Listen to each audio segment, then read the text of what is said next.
Gyandeep YouTube channel पर आप सबका स्वागत है।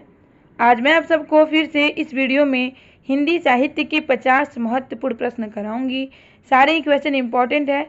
इसी तरह के क्वेश्चन एग्जाम में पूछे जाते हैं, तो आप जिस किसी भी एग्जाम की तैयारी कर रहे हैं, आपने हिंदी विषय का चयन किया है, तो आपके लिए वीडियो बहुत ही इंपॉर्टेंट होने वाला है। तो वीडियो को लास्ट तक जरूर देखें। वीडियो पसंद आए तो वीडियो को लाइक से सब्सक्राइब करना ना भूलें। तो चलिए देखते हैं क्या है। क्वेश्चन नंबर 1 है। क्वेश्चन नंबर 1 है, जायसी की अवधि अवधि का अर्धान है। यह अवधि किसी अन्य कवि में नहीं मिलेगी। यह अवधि किसी अन्य कवि में नहीं मिलेगी। तो जायसी के संदर्भ में यह कथन किसका है? जायसी के संदर्भ में यह कथन डॉक्टर बच्चन सिंह का है। तो आपको पंक्ति दे दी जाती है, पूछती है कथन किसका है और किसके संदर्भ में का है, तो आपको पता होना चाहिए।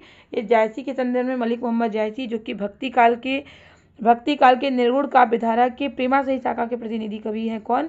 मलिक मोहम्मद जायसी। उन्हीं के संदर्भ में ये कथन कहा गया है कि जायसी की अवधि अवधि का अर्धान है। यह अवधि किसी अन्य कवि में नहीं मिलेगी। यह कथन किसका है? डॉक्टर बच्चन सिंह का है। किसके संदर्भ में कहा गया है? जायसी जी के संदर्भ में। क्वेश्चन नंबर 2 है, आलवार भक्तों की संख्या कितनी मानी गई है? आलवार भक्तों की संख्या 12 मानी गई है, जिसमें से एकमात्र अंडाल जो है एकमात्र स्त्री भक्त हैं। 12 भक्तों में अंडाल जो है एकमात्र स्त्री भक्त हैं। क्वेश्चन नंबर 3 है, इस मुसलमान हरिजन पर कोटिन हिंदू वारिये। इस मुसलमान हरिजन पर कोटिन हिंदू वारिये, तो ये किसके संदर्भ में कहा गया है? रसखान, जो कि मुसलमान थे लेकिन कृष्ण के उपासक थे, कृष्ण भक्ति शाखा के कवि थे और कृष्ण की उपासना करते थे। तो के संदर्भ में यह पंक्ति किस साहित्यकार की है?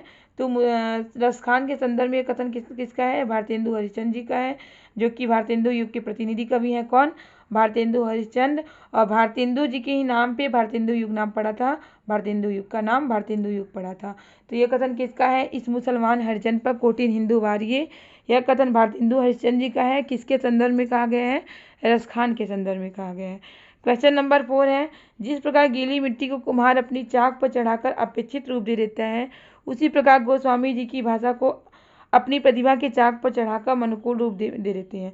गोस्वामी जी क्या करते हैं? भाषा को अपनी प्रतिभा के चाक पर चढ़ाकर मनोनुकूल रूप दे देते हैं। तो किसके संदर्भ में कहा गया है? ये तुलसीदास जी के संदर्भ में कहा गया है।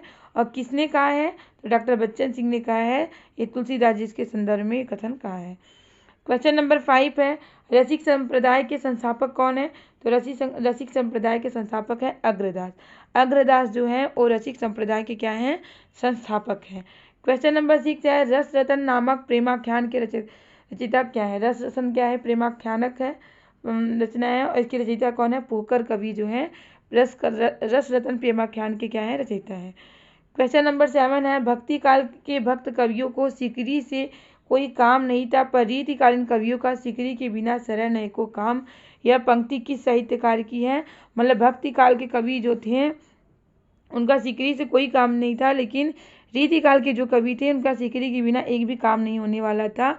मतलब वो अपने आश्रयदाता के आश्रय में रहते थे और उन्हीं की प्रशंसा अपनी कविताओं में करते थे। इसलिए रीतिकाल के कवियों का सिकरी के बिना एक भी काम नहीं होने वाला था। तो ये पंक्ति किस साहित्यकार की है? किसने कहा है? तो डॉक्टर बच्चन सिंह का एक कथन है। क्वेश्चन नंबर 8 है, किस रीतिकालीन कवि को मादक सौंदर्य का कवि कहा जाता है? मादक सौंदर्य का कवि किस रीतिकालीन कवि को कहा जाता है? देव को। देव जो कि रीतिकाल के कवि हैं और इनको मादक सौंदर्य का कवि कहा जाता है। क्वेश्चन नंबर 9 है, नैन नचाई कहो मुस्काई लला, फिर आइयो खेलन होरी पंक्तियों के कवि कौन है? ये पंक्तियों के कवि कौन है? पद्माकर। पद्माकर भी रीतिकाल के कवि हैं। नैन नचाई कहियो मुस्काई लला, फिर आइयो खेलन होरी, यह पद्माकर के द्वारा कहा गया कथन है, पंक्ति है। क्वेश्चन नंबर 10 है, लोग है लागी कवित बनावत मोही तो मेरे कवित बनावत। तो ये किसका कथन पंक्ति है? किसके द्वारा कही गई पंक्ति है? घनानंद की पंक्ति है। घनानंद भी रीतिकाल के कवि हैं। रीतिकाल को 3 काव्यधारा में बांटा गया है, रीतिबद्ध, रीतिसिद्ध, रीतिमुक्त काव्यधारा। तो घनानंद जो है रीतिमुक्त काव्यधारा के कवि हैं। क्वेश्चन नंबर 11 है, द्वितीय सप्तक जो कि 1951 में इस प्रकार संकलित हुआ था, और ये कविता की मौत नामक कविता किसने लिखी थी? तो द्वितीय सप्तक में जो कविता संकलित हुई थी कविता की मौत, इस कविता के कवि कौन है? धर्मवीर भारती है। क्वेश्चन नंबर 12 है, मैंने उसको जब जब देखा, लोहे जैसे तपते देखा, गलते देखा, ढलते देखा, मैंने उसको गोली जैसे तप चलते देखा। ये पंक्ति किस रचनाकार की है? तो ये पंक्ति केदारनाथ अग्रवाल के द्वारा कही गई पंक्ति है। क्वेश्चन नंबर 13 है, आलमगीर नाटक के लेखक क्या है? आलमगीर क्या है? नाटक है। इसके लेखक कौन है? विष्णु प्रभाकर है। क्वेश्चन नंबर 14 है, गजानन माधव मुक्तिबोध ने अवध का किसान कवि किसे कहा है? तो गजानन माधव मुक्तिबोध का पूरा नाम पूछ लिया जाता है, तो उनका पूरा नाम है गजानन माधव मुक्तिबोध। अवध का किसान कवि किसे कहा है? त्रिलोचन को। त्रिलोचन का मूल नाम क्या है? वासुदेव सिंह है। क्वेश्चन नंबर 15 है, राजस्थानी परिवेश में प्रेम की निगूढ़ अभिव्यक्ति को प्रस्तुत करती प्रस्तुत कहानी गदल के लेखक कौन है? राजस्थानी परिवेश से प्रेम की निगूढ़ अभिव्यक्ति को प्रस्तुत करती प्रसिद्ध कहानी, प्रेम की निगूढ़ अभिव्यक्ति को प्रस्तुत करने वाली कहानी जो है गदल, इसके जो कि राजस्थानी परिवेश पर आधारित है। इसके लेखक कौन है? रांगे राघव जो है इसके लेखक हैं। क्वेश्चन नंबर 16 है, गाजीपुर जिले के गंगोली गांव के सैयद मुसलमानों की कथा का वर्णन किस उपन्यास में मिलता है? तो ये गाजीपुर जिले के गंगोली गांव में सैयद मुसलमानों की कथा का वर्णन किस उपन्यास में मिलता है? तो आधा गांव जो है उसमें सैयद मुसलमानों की कथा का वर्णन मिलता है, जो कि गाजीपुर की गंगोली जिले के हैं। और एक किस उपन्यास में मिलता है? तो आधा गांव, जो कि किसकी रचना है? राही मासूम रजा की रचना है। अपोलो का रथ यात्रा वृत्तांत के लेखक कौन है? श्रीकांत वर्मा है। क्वेश्चन नंबर 18 है, महागुरु मुक्तिबोध जुम्मा टैंक की सीढ़ियों पर क्या है? संस्मरण है। महागुरु मुक्तिबोध जुम्मा टैंक की सीढ़ियों पर क्या है? संस्मरण है। इसके लेखक कौन है? क्रांति कुमार जैन है। क्वेश्चन नंबर 19 है, अपने अपने खूटे क्या है? नाटक विधा की रचना है। इसके लेखक कौन है? गोविंद चातक। क्वेश्चन नंबर 20 है, अनुभव के आकाश में चांद क्या है? काव्य संग्रह है। इसके रचनाकार कौन है? लीलाधर जुंगड़ी। क्वेश्चन नंबर 21 है, स्त्रीत्व का मानचित्र पुस्तक की लेखिका कौन है? अनामिका। ये क्या है? पुस्तक है स्त्रीत्व का मानचित्र। इसकी लेखिका कौन है? अनामिका। क्वेश्चन नंबर 22 है, अगली सदी में एक लड़की क्या है? कहानी विधा की रचना है। इसकी लेखिका कौन है? क्षमा शर्मा। क्वेश्चन नंबर 23 है, प्रजातंत्र के पकौड़े क्या है? व्यंग्य संग्रह है। इसके लेखक कौन है? राकेश कायस्थ। क्वेश्चन नंबर 24 है, बहु जुड़ाई क्या है? कहानी संग्रह है। बहु जुठाई कहानी संग्रह है। इसकी लेखिका कौन है? रमणिका गुप्ता। क्वेश्चन नंबर 25 है, फिर बेतलवा डाल पर क्या है? ललित निबंध है। इसके लेखक कौन है? विवेकी राय है। क्वेश्चन नंबर 26 है, छायावादोत्तर कविता का सुमित्रानंद पंत किसे कहा जाता है? छायावादोत्तर कविता का सुमित्रानंद पंत किसे कहा जाता है? केदारनाथ अग्रवाल को कहा जाता है। क्वेश्चन नंबर 27 है, जनगण मन अधिनायक जय है, प्रजा विचित्र तुम्हारी, भूख भूख चिल्लाने वाली अशुभ अमंगलकारी। यह पंक्ति किस कवि की है? यह पंक्ति नागार्जुन की है। क्वेश्चन नंबर 28 है, उड़ गया गरजता यंत्र गरुड़, वन बिंदु शून्य में पिघल गया सांप। पंक्ति किसकी है? अज्ञे जी की पंक्ति है। अज्ञे जी का पूरा नाम है सच्चिदानंद हीरानंद वासायन अज्ञे। ये तार सप्तक के संपादक हैं। 1943 ईस्वी में तार सप्तक का संपादन किया था इन्होंने। क्वेश्चन नंबर 29 है, लक्ष्मी का स्वागत क्या एकांकी है? इसके लेखक कौन है? उपेंद्र नाथ अश्क है। क्वेश्चन नंबर 30 है, रामधारी सिंह दिनकर की प्रसिद्ध पुस्तक संस्कृति के 4 अध्याय जो हैं, इनकी प्रसिद्ध पुस्तक है कि भूमिका किसने लिखी है? पंडित जवाहरलाल नेहरू ने लिखी है।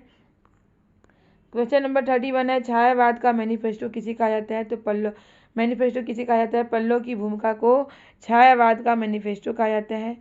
क्वेश्चन नंबर 32 है, अदीब और सलमा पात्र किस उपन्यास में है? तो अदीब और सलमा उपन्यास कितने पाकिस्तान उपन्यास है, जिसके लेखक कौन है? कमलेश्वर है। कितने पाकिस्तान उपन्यास के पात्र कौन है? अदीब और सलमा। क्वेश्चन नंबर 33 है, मैं बोरी साइला उपन्यास की लेखिका कौन है? महुआ माझी इस उपन्यास की क्या है? लेखिका है। क्वेश्चन नंबर 34 है, देश भीतर देश उपन्यास की लेखक कौन है? प्रदीप सौरभ। देश भीतर देश उपन्यास जो कि उपन्यास विधा की रचना है, इसके लेखक है। क्वेश्चन नंबर 35 है, अपहरण भाईचारे का क्या है? नाटक विधा की रचना है। इसके लेखक कौन है? सफदर हाशमी। क्वेश्चन नंबर 36 है, अपना क्या है इस जीवन में सब तो लिया उधार, सारा लोहा उन लोगों का अपनी केवल धार। ये पंक्ति की रचनाकार कौन है? अरुण कमल। अरुण कमल इस पंक्ति क्या है, रचनाकार है। क्वेश्चन नंबर 37 है, इंपॉर्टेंट क्वेश्चन है। जीनी जीनी बीनी चुनरिया बनारस के बुनकरों की व्यथा कथा कहने वाली उपन्यास के लेखक कौन है। ये जीनी जीनी बीनी चुनरिया जो है इसमें बनारस की बुनकरों की व्यथा कथा है और ये क्या उपन्यास है, इसके लेखक कौन है, अब्दुल बिस्मिल्लाह है। क्वेश्चन नंबर 38 है, एक दिन बोलेंगे पेड़ क्या है, काव्य संग्रह है और इसके लेखक कौन है, राजेश जोशी। क्वेश्चन नंबर 39 है, बाकी सारी दुनिया पर लिखो पर खानदान की ओर अपनी उंगली कभी नहीं उठानी चाहिए वरना परिणाम बहुत बुरा होता है। यह पंक्ति किस साहित्यकार की है, चित्रा मुग्दल की पंक्ति है। क्वेश्चन नंबर 40 है, बा कस्तूरबा गांधी पर लिखा गया पहला उपन्यास है, उपन्यास के लेखक कौन है। बा कस्तूरबा गांधी पर लिखा गया क्या है, उपन्यास है, उपन्यास विधा की रचना है, इसके लेखक कौन है, गिरिराज किशोर है। क्वेश्चन नंबर 41 है, काटो काटो काटो करबी मारो मारो हंसिया, हिंसा और अहिंसा क्या है, जीवन से बढ़कर हिंसा क्या है, पंक्ति के रचनाकार कौन है, केदारनाथ अग्रवाल है। क्वेश्चन नंबर 42 है, भयानक खबरों का कवि किसे कहा जाता है, तो भयानक खबरों का कवि गजानन माधव मुक्तिबोध को कहा जाता है। क्वेश्चन नंबर 43 है, चार नयन मुस्काए खोए भीगे फिर पथराए, कितनी बड़ी व्यवस्था जीवन की कितनी कह पाए, पंक्ति की कवि कौन है, सर्वेश्वर दयाल सक्सेना इस पंक्ति की क्या है, कवि है। क्वेश्चन नंबर 44 है, मोची राम क्या है, कविता है, इसके लेखक कौन है, सुदामा पांडे धूमिल का पूरा नाम क्या है, सुदामा पांडे। ये समकालीन कविता के कवि हैं, ये व्यंगकार हैं, इनकी कविताओं में व्यंग देखने को मिलता है। मोची राम कविता के क्या है, कवि हैं ये। क्वेश्चन नंबर 45 है, सब कुछ होना बचा रहेगा क्या है, काव्य संग्रह है, इसके लेखक कौन है, विनोद कुमार शुक्ल है। क्वेश्चन नंबर 46 है, सुनो कारीगर अबूतर कबूतर काव्य संग्रह है, इसके कवि कौन है, उदय प्रकाश है। क्वेश्चन नंबर 47 है, कविता की नई तारीख क्या है, प्रसिद्ध कहानी है, कहानी विधा की रचना है, इसके लेखक कौन है, काशीनाथ सिंह है। क्वेश्चन नंबर 48 है, शुक्ल जी के समर्थन में वे रामविलास शर्मा हजारी प्रसाद द्विवेदी, शुक्ल जी के समर्थन में वे मतलब रामविलास शर्मा हजारी प्रसाद द्विवेदी पर वकील की तरह आक्रमण करते हैं जो न तथ्यपरक है न ही रामविलास शर्मा जैसे आलोचक की मर्यादा के अनुरूप है। मतलब शुक्ल जी के समर्थन में कौन, रामविलास शर्मा किस पर वकील की तरह आक्रमण करते हैं, हजारी प्रसाद द्विवेदी पर, जो न तथ्यपरक है न ही रामविलास शर्मा जैसे आलोचक की मर्यादा के अनुरूप है। तो यह कथन किस साहित्यकार का है, यह कथन डॉक्टर बच्चन सिंह का है। क्वेश्चन नंबर 49 है, प्रेम सामंतों का मुंशी नामक पुस्तक के लेखक कौन है, डॉक्टर धर्मवीर है, धर्मवीर भारती प्रेम सामंतों का मुंशी पुस्तक के क्या है, लेखक है। क्वेश्चन नंबर 50 है, वैश्वानर क्या है, उपन्यास विधा की रचना, इसके लेखक कौन है, शिव प्रसाद सिंह इसके क्या है, लेखक हैं। एक लास्ट क्वेश्चन है जो कि आप लोगों के लिए है। क्वेश्चन नंबर 51, चंद्रकांता क्या है, उपन्यास विधा की रचना है, इसके लेखक कौन है, देवकी नंदन खत्री, शरद चंद्र, गोपाल राम गहमरी और कोरिल राम। तो ये चंद्रकांता उपन्यास के लेखक कौन है, अगर आपको इसका आंसर पता है तो कमेंट बॉक्स में ज़रूर बताइएगा, क्योंकि इससे समझ में आएगा कि आपकी तैयारी कैसी हो रही है। तो उम्मीद है कि आपको वीडियो ज़रूर पसंद आया होगा। वीडियो पसंद आया तो वीडियो को लाइक से सब्सक्राइब करना ना भूलें, क्योंकि आपका लाइक से सब्सक्राइब ही हमें मोटिवेट करता है इस तरह के क्वेश्चन, इस तरह के टॉपिक लाने के लिए, जिससे आपकी अच्छी तैयारी हो सके और आप अपने एग्जाम में सफल हो सके। इसी तरह के क्वेश्चन, इसी तरह के टॉपिक की तैयारी करने के लिए हमारे चैनल से जुड़े रहें। तब तक के लिए मिलते हैं नेक्स्ट क्लास में। बाय।